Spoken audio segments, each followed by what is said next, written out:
Bismillahirrahmanirrahim. Assalamualaikum warahmatullahi wabarakatuh. Ahlan wa sahlan bikum ya musyahidin. Perkenalkan, nama saya Ma'mun Muhammad Fauzi.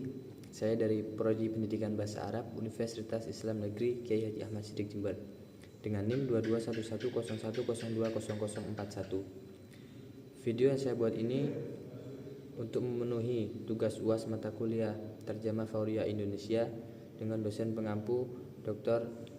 Asep Maulana MPDI. Saya akan menerjemahkan video bahasa Arab di YouTube ke dalam bahasa Indonesia serta memaparkan strategi penerjemahan dan juga kosakata baru yang ada di dalamnya. Baik, pada kesempatan kali ini saya akan menerjemahkan video bahasa Arab dengan judul Fadlul Ashril Awail min Dzulhijjah wal A'malul Mustahabba fiha, yang artinya keutamaan 10 hari pertama dari bulan Dzulhijjah dan amalan-amalan di dalamnya.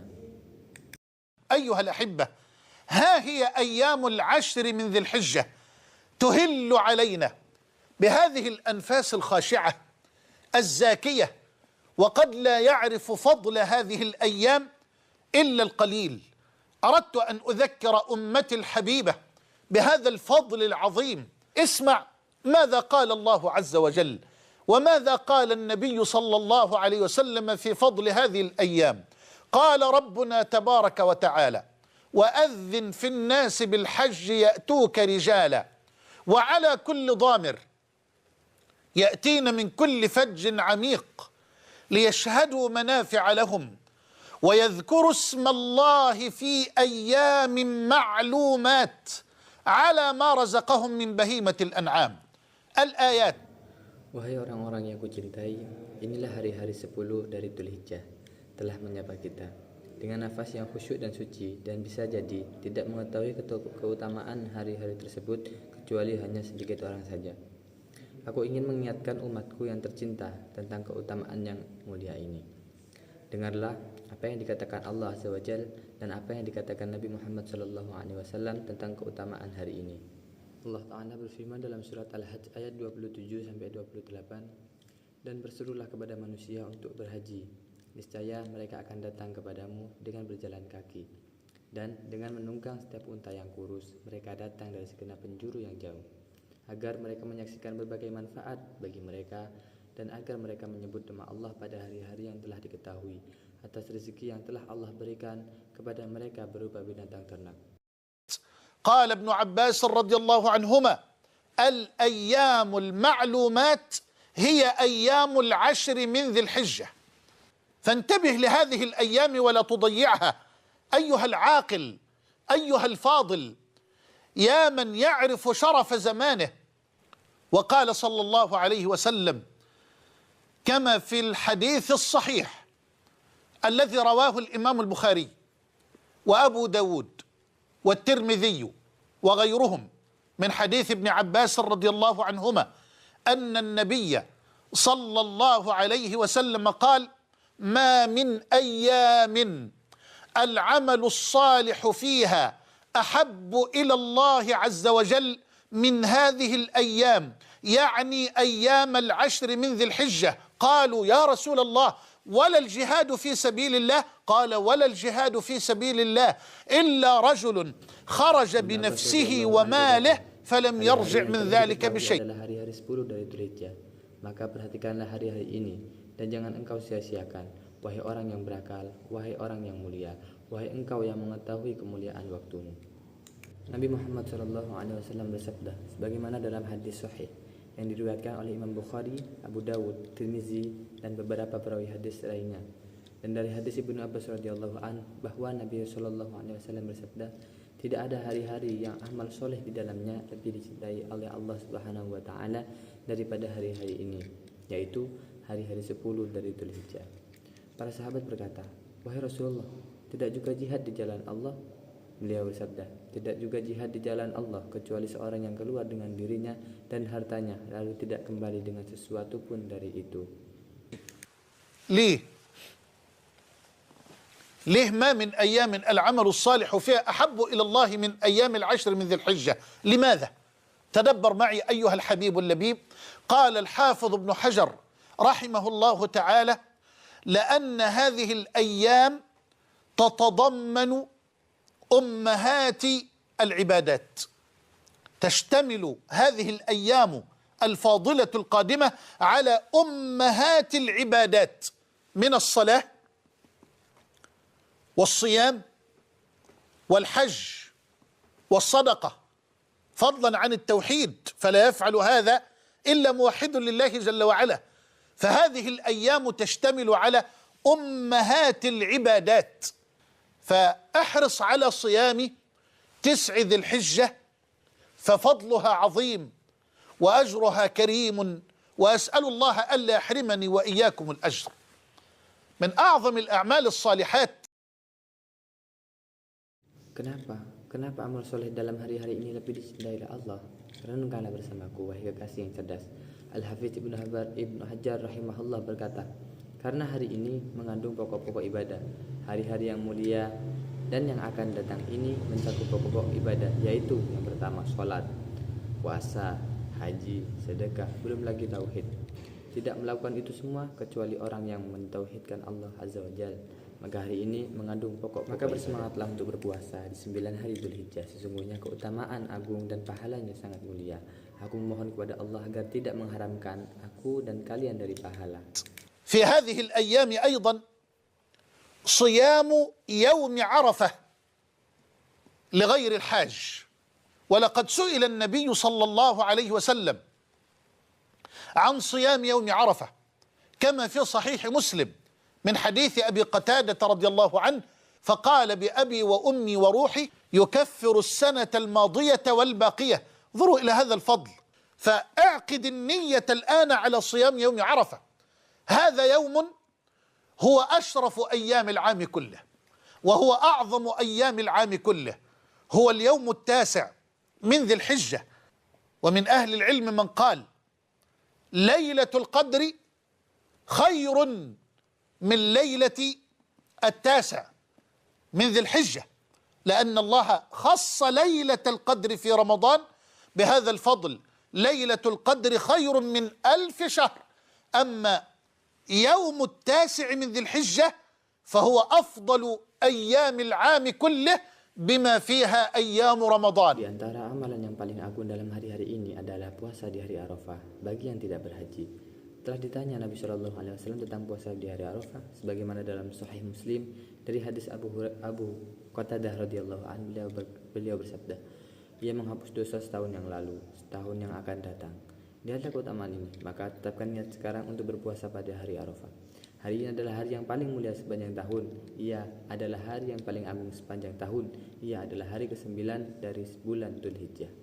Sebagian ulama mengatakan Lailatul Qadar lebih utama daripada malam ke-9 Dzulhijjah, karena Allah mengkhususkan Lailatul Qadar dalam Ramadan dengan keutamaan. Lailatul Qadar lebih baik daripada 1000 bulan.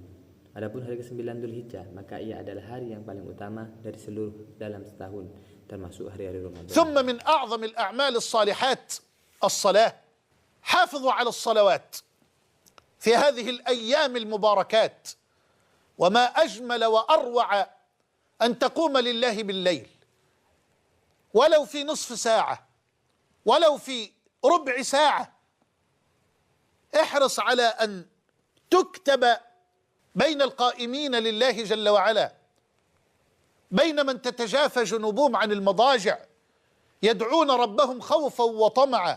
فالليل أنس المحبين وروضة المشتاقين، وإن لله عبادا يراعون الظلال بالنهار كما يراعي الراعي غنمه، ويحنون إلى غروب الشمس كما تحن الطير إلى أوكارها، حتى إذا ما جنهم الليل واختلط الظلام ونصبت الفرش وخلى كل حبيب بحبيبه قاموا فنصبوا إلى الله أقدامهم وافترشوا على الأرض جباههم وناجوا ربهم فقرأوا قرآنه وطلبوا إحسانه وإنعامه. فوالله إن أول ما يمنحهم ربهم أن يقذف من نوره في قلوبهم. لا تحرم نفسك من هذا النور ولا من هذا الفضل. قال صلى الله عليه وسلم كما في الصحيحين من حديث أبي هريرة: ألا أدلكم على ما يمحو الله به الخطايا ويرفع الدرجات؟ قالوا بلى يا رسول الله. قال: إسباغ الوضوء على المكاره وكثرة الخطى إلى المساجد وانتظار الصلاة بعد الصلاة، فذلكم الرباط فذلكم الرباط. وفي الصحيحين من حديث أبي هريرة أنه صلى الله عليه وسلم قال: أرأيتم لو أن نهرا على باب أحدكم يغتسل فيه كل يوم 5 مرات، أيبقى من درنه شيء؟ يعني هل يبقى على جسده شيء من القذارة أو النجاسة؟ قالوا: لا يا رسول الله. قال: فذلك مثل الصلوات ال5 يمحو الله بهن الخطايا. أي فضل هذا؟ Kemudian amalan yang paling agung adalah salat. Jagalah salat-salat kalian di hari-hari yang penuh berkah ini, dan alangkah indah dan luar biasa jika engkau berdiri untuk Allah di malam hari, walau hanya setengah jam atau seperempat jam. Berusahalah untuk tercatat di antara orang-orang yang bangkit berdiri untuk Allah Azza wa Jalla. Di antara mereka, lambung mereka jauh dari tempat tidurnya. Mereka berdoa kepada Tuhan mereka dengan rasa takut dan harap. Malam adalah keakraban para pecinta dan taman para perindu. Sesungguhnya Allah memiliki hamba-hamba yang memperhatikan bayangan di siang hari, sebagaimana penggembala memperhatikan kambingnya. Mereka merindukan tenggelamnya matahari sebagaimana burung merindukan bunga.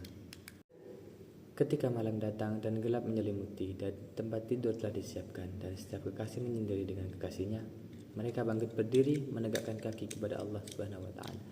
Mereka menempelkan wajah mereka di bumi dan bermunajat kepada Allah Tuhan mereka. Mereka membaca Al-Quran dan memohon kebaikan dan karunia-Nya.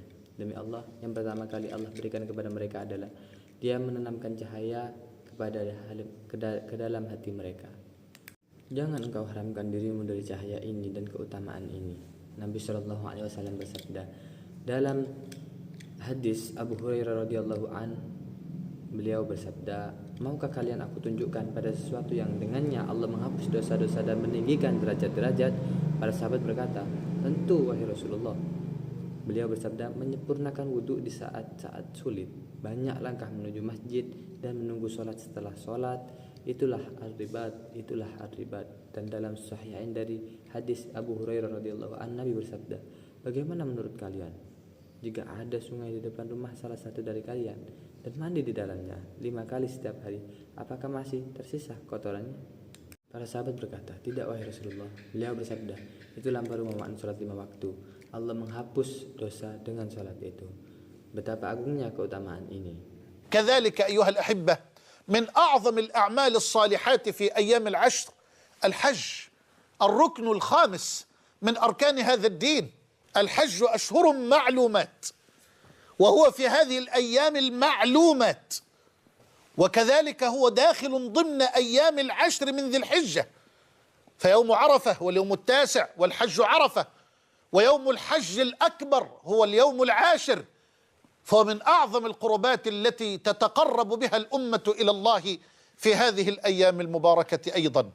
الذكر، التسبيح، التهليل، التكبير، التحميد، الصدقة، بر الوالدين، الإحسان إلى الجيران، الإحسان إلى الفقراء، الإحسان إلى الأرامل واليتامى والمساكين. Haji pada bulan-bulan yang telah diketahui, dan ia berada dalam hari-hari yang telah diketahui juga. Ia termasuk dalam hari-hari 10 Dzulhijjah. Hari Arafah adalah hari ke-9. Haji adalah Arafah, dan haji yang paling agung adalah di hari yang ke-10. Di antara amalan paling dekat kepada Allah dalam hari-hari yang diberkahi adalah zikir, tasbih, tahlil, takbir, tahmid, sedekah, berbakti kepada orang tua, berbuat baik kepada tetangga, berbuat baik kepada fakir, berbuat baik kepada janda, anak yatim, dan orang-orang miskin. أي عمل صالح لا تحقرن من المعروف شيئا ولو أن تلقى أخاك بوجه طليق. العمل الصالح لا حد له بشرطين: أن تخلص النية، وأن يكون عملك موافقا لسنة سيد البشرية. هذا عمل صالح متقبل من رب البرية جل جلاله. ولا تحقرن من الأعمال الصالحة أي شيء. لقد دخل رجل الجنة في غصن شجرة. مر رجل على طريق فرأى غصنا قد عاق حركة الناس وسد الطريق، فقال لأنحين هذا عن طريق المسلمين لا يؤذيهم، فغفر الله له وأدخله الجنة بتنحيته لغصن. Amalan soleh pun jangan engkau remehkan meskipun hanya bertemu saudaramu dengan wajah ceria. Amalan soleh tidak memiliki batas dengan dua syarat. Yang pertama ikhlas dan yang kedua sesuai dengan syariat. Itulah amalan soleh yang diterima oleh Allah. Jangan remehkan amalan apapun. Seorang laki-laki masuk surga hanya karena ranting pohon. Dia melihat ranting yang menghalangi jalan manusia dan mengganggu mereka. Maka dia berkata, aku akan singkirkan ini agar tidak mengganggu kaum muslimin. Maka Allah mengampuninya dan memasukkannya ke surga karena dia menyingkirkan ranting itu. فكيف لو نحيت الأذى عن الخلق بل كيف لو أحسنت إلى الخلق فمن لم يستطع أن يحسن إلى الخلق فليكف أذاه عن الخلق فهذا إحسان. لقد لقي نبينا وحبيبنا صلى الله عليه وسلم أباه وأبانا خليل الله إبراهيم ليلة الإسراء والمعراج، والحديث رواه الترمذي بسند حسن.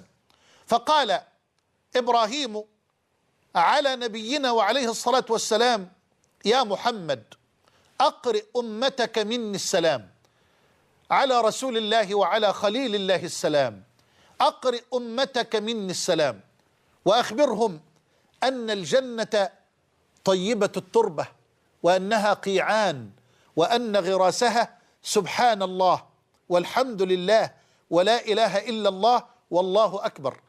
هذا ذكر لا تفرط فيه، سبحان الله والحمد لله ولا إله إلا الله والله أكبر. اغرس لنفسك غرسا في الجنة، وأنت في السيارة اغرس، وأنت في مكتبك اغرس، وأنت في مجلسك في بيتك اغرس. لا تضيع الوقت في كلام لا يسمن ولا يغني من جوع. Mana jika engkau menghilangkan gangguan? Bagaimana jika engkau berbuat baik kepada sesama? Jika tidak mampu berbuat baik, minimal tahanlah berbuat jahatmu. Itu juga merupakan kebaikan. Nabi kita Nabi Muhammad SAW bertemu dengan ayahnya dan ayah para nabi, yaitu Nabi Ibrahim pada malam Isra Mi'raj. Hadis ini diriwayatkan oleh Imam At-Tirmidzi. Nabi Ibrahim berkata, wahai Muhammad, sampaikanlah salamku kepada umatmu. Sampaikanlah salam dari Rasul Allah dan kekasih Allah. Sampaikan salamku kepada umatmu dan kabarkan kepada mereka surga itu tanahnya baik dan ia adalah tanah kosong dan tanamannya adalah subhanallah alhamdulillah la ilaha illallah allahu akbar. Zikir ini jangan sampai engkau sia-siakan. Tanamlah tanaman untuk dirimu, pohon-pohon di surga saat engkau di mobil, saat engkau di kantor, saat engkau duduk di rumah. Jangan buang waktumu dengan kata-kata yang tidak bermanfaat. وأنت يا أختاه يا من تضيعين الساعات الطويلة في كلام لا يسمن ولا يغني من جوع. يجب أن ننتبه لبركة العمر ولشرف الزمان. أنا أتألم غاية الألم من إخوة وأخوات لا يكفون عن الكلام الذي لا يسمن ولا يغني من جوع، الذي لا ينفعهم لا في الدين ولا في الدنيا، بل ربما يأثمون به من غيبة ونميمة وشهادة زور وقول بالكذب وبالبهتان وبالباطل إلى غير ذلك من الكلمات، سواء كانت مقروءة أو مكتوبة أو مسموعة أو حتى مرئية. فسنسأل عن كل كلمة وعن كل عمل، فمن يعمل مثقال ذرة خيرا يره ومن يعمل مثقال ذرة شرا يره. Dan engkau wahai saudariku yang menghabiskan waktu berjam-jam dalam percakapan yang tidak bermanfaat, baik di dunia maupun di akhirat, bahkan bisa berdosa seperti ghibah, namimah, saksi palsu, dusta, fitnah dan perbuatan batil lainnya. Baik itu tertulis, terdengar, dibaca, bahkan dilihat. Kita akan ditanya tentang setiap kata dan setiap perbuatan. Barang siapa berbuat kebaikan sebesar darah, maka niscaya dia akan melihat balasannya, dan juga barang siapa yang berbuat kejahatan sebesar zarrah, maka dia akan melihat balasannya pula. بل ومن أجمل وأرق ما قرأته ما رواه البخاري ومسلم من حديث أبي هريرة رضي الله عنه أن النبي صلى الله عليه وآله وسلم قال يوما لبلال رضي الله عنه يا بلال حدثني بأرجى عمل عملته في الإسلام فإني سمعت دفن عليك بين يدي في الجنة. هل انتبهت أيها الحبيب اللبيب؟ الرسول يقول لبلال قل لي انت بتعمل ايه؟ انا سمعت صوتا عليك بين يدي في الجنة. والنبي يحفظ صوتا علي بلال لأنه يأتيه في وقت السكينة، في وقت السكون، ليوقظه أو لينبهه للخروج لصلاة الصبح. فالرسول يقول له: يا بلال أخبرني بأرجى عمل عملته في الإسلام، فإني سمعت دفن عليك بين يدي في الجنة. فقال بلال: يا رسول الله، ما عملت عملا أرجى عندي من أني لم أتطهر طهورا في ساعة من ليل أو نهار إلا صليت لله بذلك الطهور ما كتب لي أن أصلي. الله أكبر. العمل الصالح سبب للحياة الطيبة. قال تعالى: من عمل صالحا من ذكر أو أنثى وهو مؤمن فلنحيينه حياة طيبة. Dan di antara yang paling indah dan lembut yang aku baca adalah apa yang diriwayatkan oleh Imam Bukhari dan Imam Muslim dari hadis Abu Hurairah radhiyallahu an, bahwa Nabi Muhammad sallallahu alaihi wasallam suatu hari berkata kepada Bilal radhiyallahu an, "Wahai Bilal, ceritakanlah kepadaku amalan yang paling engkau harapkan, yang engkau kerjakan dalam Islam, karena aku mendengar suara terompahmu di depanku di surga." Apakah engkau perhatikan wahai kekasih yang cerdas? Rasul berkata kepada Bilal, "Katakan apa yang engkau lakukan. Aku mendengar suara sandalmu di depanku di surga." Karena Bilal bisa datang di waktu sepi, menenangkannya, membangunkannya, atau membangunkan untuk sholat subuh. Maka Rasul Shallallahu Alaihi Wasallam bertanya, "Apa amalan yang paling kau harapkan dalam Islam?" Bilal berkata, "Wahai Rasulullah, aku tidak mengerjakan suatu amal yang paling aku harapkan selain bahwa aku tidak berwudu pada waktu malam atau siang, melainkan aku sholat kepada Allah dengan wudu itu sebanyak yang ditetapkan bagiku." Allahu Akbar. Amalan soleh adalah kehidupan baik. Allah berfirman, barang siapa yang mengerjakan amal soleh, baik laki-laki ataupun perempuan dalam keadaan beriman, maka sungguh kami akan berikan kepadanya kehidupan yang baik. Quran Surat An-Nahl ayat 97. العمل الصالح سبب لمحبة الرب للعبد. روى البخاري وغيره حديث أبي هريرة أنه صلى الله عليه وسلم قال: قال الله تعالى: من عادى لي وليا فقد آذنته بالحرب، وما تقرب إلي عبدي بشيء أحب إلي مما افترضته عليه، ولا زال عبدي يتقرب إلي بالنوافل حتى أحبه، فإذا أحببته كنت سمعه الذي يسمع به، وبصره الذي يبصر به، ويده التي يبطش بها، ورجله التي يمشي بها، ولئن سألني لأعطينه، ولئن استعاذني لأعيذنه، وما ترددت عن شيء أنا فاعله ترددي عن قبض المؤمن يكره الموت وأنا أكره مساءته. أيضا amalan soleh adalah sebab Allah mencintai hambanya. Dalam hadis Bukhari dan lainnya dari hadis Abu Hurairah radhiyallahu anhu, Nabi sallallahu alaihi wasallam bersabda, Allah Ta'ala berfirman, barang siapa memusuhi waliku, maka aku akan nyatakan perang terhadapnya, dan tidak ada yang lebih aku cintai yang dengannya hambaku mendekat kepadaku selain yang telah aku wajibkan atasnya, dan hambaku terus mendekat kepadaku dengan amalan sunnah hingga aku mencintainya.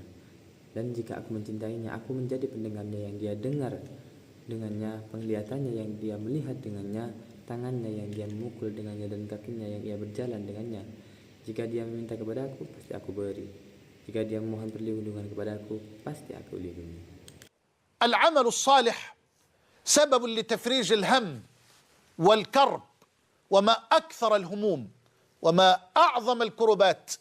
روى البخاري ومسلم حديث عبد الله بن عمر في حديث الثلاثة الذين دخلوا الغارة وانحدرت الصخرة فسدت عليهم باب الغار. كان في من كان قبلكم ثلاثة خرجوا فآواهم المبيت إلى غار فانحدرت صخرة من الجبل فسدت عليهم باب الغار، فقالوا: اعلموا أنه لا ينجيكم من هذه الصخرة إلا أن تدعوا الله بصالح أعمالكم. لجأ الأول إلى الله ببره بوالديه، والثاني بتعففه عن الزنا، والثالث بأمانته واستثماره لأجر الأجير، ففرج الله كربهم وأزاح الله عز وجل بقدرته هذه الصخرة وخرجوا إلى حال سبيلهم بفضل الله ثم بفضل عملهم الصالح. Amalan soleh adalah sebab keluarnya dari kesempitan, dan betapa banyaknya kesempitan dan bencana. Dalam Sahih Bukhari dan Muslim, hadis Abdullah bin Umar tentang 3 orang yang masuk ke dalam gua, lalu batu menutup pintu gua mereka. Mereka berkata, tidak ada yang bisa menyelamatkan kita dari batu ini kecuali kita berdoa kepada Allah dengan amal soleh kita. Yang pertama, berdoa dengan birrul walidain. Yang kedua, berdoa dengan menjaga diri dari zina. Yang ketiga, berdoa dengan amanah dan kejujuran pada setiap pekerjaan. Lalu Allah pun melepaskan mereka dari kesulitan itu dengan karunia-Nya. dan karena amal soleh mereka. العمل الصالح سبب لحسن الخاتمة.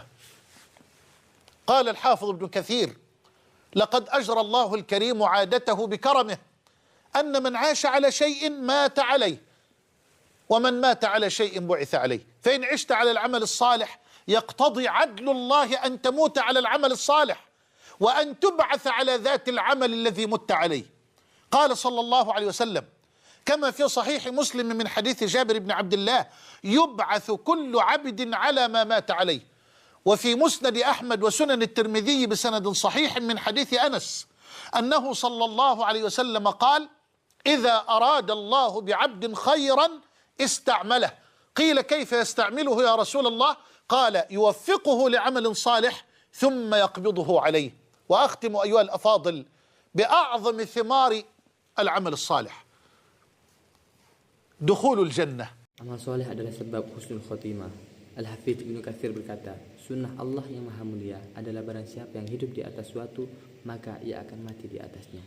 Barang siapa mati di atas sesuatu, maka ia akan dibangkitkan di atas suatu itu pula. Nabi SAW bersabda dalam Sahih Muslim dari hadis Jabir bin Abdullah, setiap hamba akan dibangkitkan di atas apa yang dia mati di atasnya. Dalam Musnad Ahmad, Sunan Tirmizi, dengan sanad sahih dari hadis Anas radhiyallahu anhu, Nabi sallallahu alaihi wasallam bersabda, jika Allah menghendaki kebaikan bagi seorang hamba, dia akan memanfaatkannya.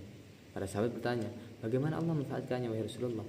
Dia menjawab, Allah akan menjadikannya mengerjakan amal soleh kemudian memanfaatkan di atasnya. Dan aku akhiri wahai orang-orang mulia dengan buah terbesar dari amal soleh, yaitu masuk surga. اللهم اجعلني وإياكم من أهلها. الجنة ثمرة حتمية بوعد رب البرية وسيد البشرية للمؤمنين الذين يعملون الصالحات. إن الذين آمنوا وعملوا الصالحات كانت لهم جنات الفردوس نزلا خالدين فيها لا يبغون عنها حولا. قال جل وعلا: وبشر الذين آمنوا وعملوا الصالحات أن لهم جنات تجري من تحتها الأنهار. قال جل وعلا: إن الذين آمنوا وعملوا الصالحات إنا لا نضيع أجر من أحسن عملا أولئك لهم جنات عدن تجري من تحتهم الأنهار يحلون فيها من أساور من ذهب ويلبسون ثيابا خضرا من سندس واستبرق متكئين فيها على الأرائك نعم الثواب وحسنت مرتفقا. Ya Allah, jadikan aku dan kalian semua termasuk penduduk surga. Surga adalah buah pasti dengan janji dan dari Tuhan seluruh makhluk dan penghulu para rasul bagi orang-orang yang beriman yang mengerjakan amal soleh. Sesungguhnya orang-orang yang beriman dan beramal soleh bagi mereka adalah surga Firdaus sebagai tempat tinggal dan mereka akan kekal di dalamnya dan tidak ingin pindah darinya. Quran surat Al-Kahfi ayat 107-108. Dan berikanlah kabar gembira kepada orang-orang yang beriman dan beramal soleh. Wah, bagi mereka surga-surga yang mengalir di bawahnya sungai-sungai. Quran surat Al-Baqarah ayat 25. Sesungguhnya orang-orang yang beriman dan beramal soleh, kami tidak menyia-nyiakan pahala bagi orang-orang yang berbuat baik. Mereka itu memiliki surga-surga Aden yang mengalir di bawah mereka sungai-sungai. Mereka diberi perhiasan gelang dari emas. Dan mereka juga mengenakan pakaian hijau dan sutra halus dan sutra tebal. Mereka duduk bersandar di atas dipan-dipan. Itulah sebaik-baik pahala dan seindah-indah tempat kembali. أيها الأفاضل، هذا فضل العمل الصالح بصفة عامة، وفضل العمل الصالح في العشر من ذي الحجة بصفة خاصة. من منطلق حبي لكم أردت أن أذكر نفسي وإخواني وأخواتي ليشمروا عن ساعد الجد، وأسأل الله سبحانه وتعالى ألا يحرمنا وإياكم فضله، وأن يغفر لنا ولكم الذنوب، وأن يستر علينا وعليكم العيوب، وأن يفرج لنا ولكم الكروب. وأسأله جل جلاله أن يجعلني وإياكم جميعا من سعداء الدنيا والآخرة، وأن يقر أعيننا جميعا بنصرة الإسلام وعز المسلمين، إنه ولي ذلك والقادر عليه. أيها الأحبة، كل عام. Wahai para kekasihku, itulah keutamaan amal soleh secara umum dan keutamaan amal soleh di 10 hari Dzulhijjah secara khusus. Berdasarkan kecintaanku kepada kalian, aku ingin mengingatkan diriku dan saudara-saudaraku laki-laki perempuan agar bersungguh-sungguh Aku mohon kepada Allah Subhanahu wa taala agar tidak menghalangi kita semua dari keutamaannya, dan agar mengampuni dosa-dosa kita semua dan menutupi aib-aib kita dan menghilangkan kesulitan kita, dan menjadikan aku dan kalian termasuk orang-orang yang bahagia di dunia dan akhirat, dan agar Dia menyejukkan mata kita semua dengan kemenangan Islam dan kemuliaan kaum muslimin. Sesungguhnya Dia Maha Kuasa atas segala sesuatu. Untuk strategi penerjemahan, saya menggunakan beberapa strategi, yakni yang pertama borrowing, yang kedua CalQ, yang ketiga literal translation, yang keempat transposition, yang kelima modulation, yang keenam adaptation, yang ketujuh amplification, yang kedelapan reduction, yang kesembilan equivalence, dan yang terakhir yang kesembilan yakni footnoting. Kata baru yang saya terima atau yang saya dapat ada beberapa, saya sebutkan sebagian kecilnya saja. Yang pertama ada fadlun yang artinya keutamaan, yang kedua ada al-ibadat yang artinya ibadah, yang ketiga ada zikr yang artinya zikir, yang keempat ada al-qurub yang artinya penderitaan, yang kelima ada an-nawafil yang artinya ibadah sunnah, dan yang keenam ini ada al-ajr yang artinya pahala, yang ketujuh yakni ada as-solihat yang artinya amal-amal soleh, yang kedelapan dan an-niyah yang artinya niat, dan yang kesembilan ada al-amal yang artinya perbuatan, yang ke-10 yakni asy-syahadah yang artinya kesaksian. Kesimpulan atau isi gagasan dari penerjemahan ini yakni teks ini membahas tentang pentingnya 10 hari pertama pada bulan Dzulhijjah yang memiliki keutamaan luar biasa dibandingkan hari-hari lain sepanjang tahun. Dalam ceramah tersebut, Dr. Muhammad Hasan menganjurkan umat Islam untuk memperbanyak amal soleh selama hari-hari ini seperti puasa, zikir, tasbih, takbir, sedekah, dan ibadah lainnya. Penjelasan dalam teks ini diperkuat dengan ayat-ayat Al-Quran dan hadis-hadis Nabi Muhammad yang menunjukkan keutamaan 10 hari tersebut. Selain itu, teks ini juga berisi nasihat dan motivasi agar kaum muslimin tidak menyanyiakan kesempatan besar untuk meraih pahala dan ampunan Allah Subhanahu wa taala. Mungkin cukup ini dari saya, kurang lebihnya saya mohon maaf. Assalamualaikum warahmatullahi wabarakatuh.